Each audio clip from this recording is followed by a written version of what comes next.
এখনো রান্না হয়নি? আব্বাকে ওষুধ খাওয়াতে হবে, বেলা হয়ে গেল। হ্যাঁ খাবার হয়ে গেছে, আসছি। এখানে বসেন। এই না বাপ, খাবার নিয়ে এসছি। আপনি ওষুধটা নিয়ে আসুন, আমি খাইয়ে দিচ্ছি। মা, তুমি কি দেখছো? দেখছি এই ছেলেটাকে, জানি না কোন জন্মে পুণ্যি করেছিলাম, তাই তো উপরওয়ালা আমার ঘরে সোনার মতো ছেলে পাঠিয়েছে। মা, ওষুধটা নিয়ে আসুন।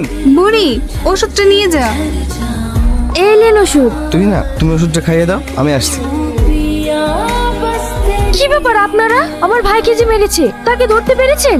না ম্যাম, এখনো ধরতে পারেনি। যেভাবে তল্লাশি চলছে অল্প দিনে আসামিকে ধরে ফেলবো। আপনারা কি করছেন? আজ এক সপ্তাহ হয়ে গেল, এখনো পর্যন্ত আসামিকে ধরতে পারলেন না। আসামিকে ধরার জন্য আপনার কাছে কিছু তথ্য নিতে এসেছি। কি তথ্য? আপনাকে যখন ফোন করেছিল তখনই তো আপনার ভাইয়ের অ্যাক্সিডেন্ট হয়েছিল। তখন কটা বাজে? 9:20। আপনারা কোনো চিন্তা করবেন না, অল্প দিনের মধ্যে আসামিকে গ্রেপ্তার করব। আমরা এখন আসছি। তুই না, কি ব্যাপার, বাড়িতে পুলিশ এসেছিল কেন?